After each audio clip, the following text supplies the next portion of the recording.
Happy Halloween everyone, and welcome to the Supersensible Steve Show.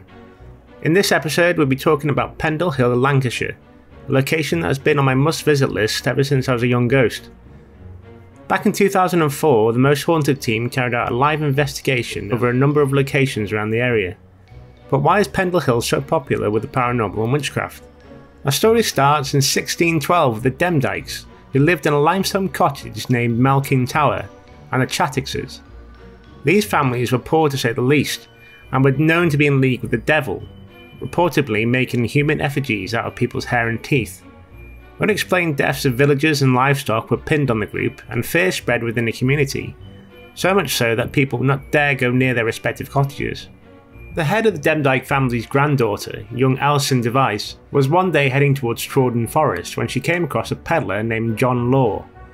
Alison asked John for some needles, which were an expensive commodity at that time, and were sometimes used in witchcraft for healing and divination. John refused to make a deal, assuming Alison was a thief, and the two parted ways. Alison was not best pleased with this, and she attempted to curse John. A few paces down the road and John stumbled and fell to the floor, the left side of his body paralysed and numb, calling out for help in his slurred speech. John Law survived the ordeal, and we now understand that John suffered a stroke.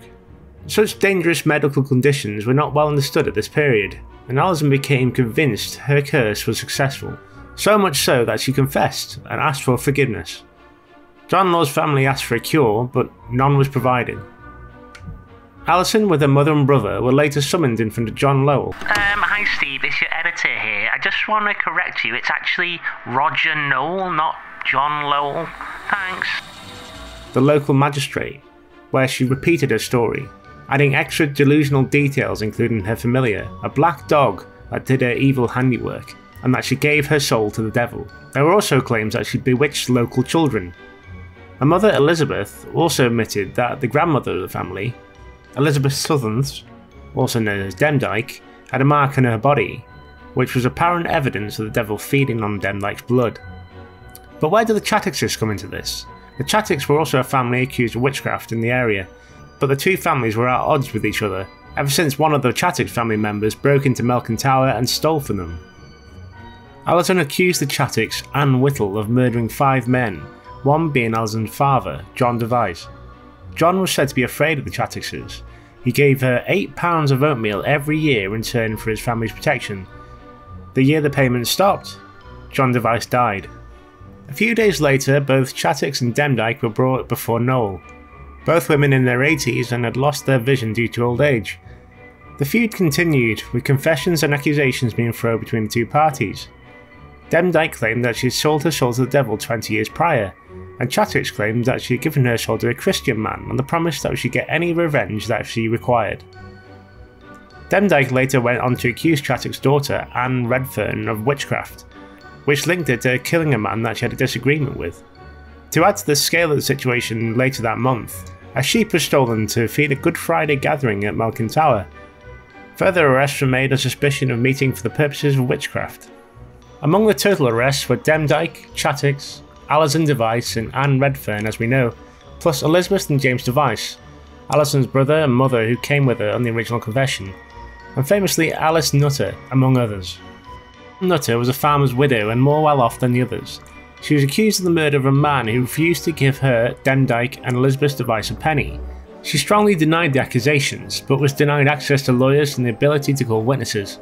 The word of 9-year-old Janet Device explaining that Anne was at the Good Friday meeting was enough to condemn her to death. On the 20th of August 1612, Anne, along with Chattix, Demdike, Anne Redfern, Elizabeth Device, Alison Device, James Device and other members of the Good Friday meeting, namely Catherine Hewitt, Jane Bulcock, John Bulcock and Isabel Robbie, were hanged on Gallows Hill in Lancashire. A result that would have been considered a large success for Roger Noel's career in law and reputation with the king. In a strange twist of fate, Janet Device herself was convicted of witchcraft by 10-year-old Edmund Robinson 20 years later. Luckily for Janet, British law had become more sceptical on acts of witchcraft and physical evidence was required. She was acquitted of the allegations. Edmund Robinson later owned up to lying about his accusations, and they are based on the stories he heard about the Pendle Witch Trials 20 years earlier. Let's fast forward and discuss some of the footage from the Most Haunted live show in 2004. Pendle Farm is owned by the Nutter family. The following evidence is from that farm. Although the building dates from the 1700s, it's believed that it's built upon the lands of a previous building and in the area of operation of the Pendle Witches. There's a table moving. You alright? What's the matter, John? John, what's up? John? I go through the tightening. Oh, God. Okay. You alright, John? Okay. You're alright. Okay. Oh! He's got it again. Okay. You're alright. You're alright, I'm alright. You alright? Sure. John! Oh! What's that? Okay, okay. Stu! Right out of the way. It's alright. Okay. You're alright, Kath. So sit down. Alright, 30 seconds. My legs have gone. Whoa. Come on. It's just the most amazing things have been happening here. Carl has dropped. John is back on camera, but just explain, John, if you can, what happened to you.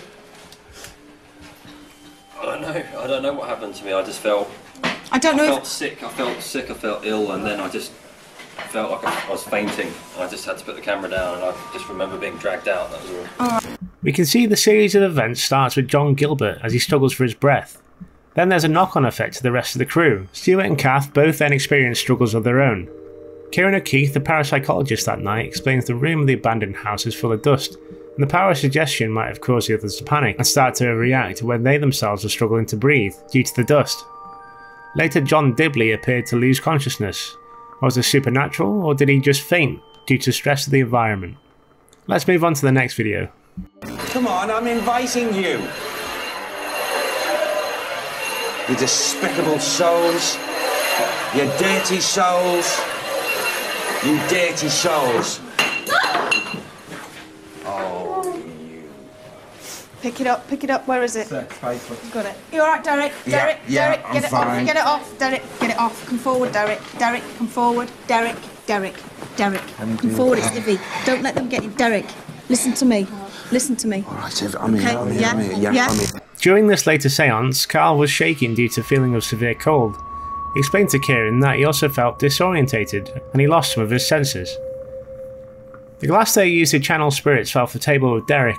This is said to release spirits into the room. Let's go upstairs.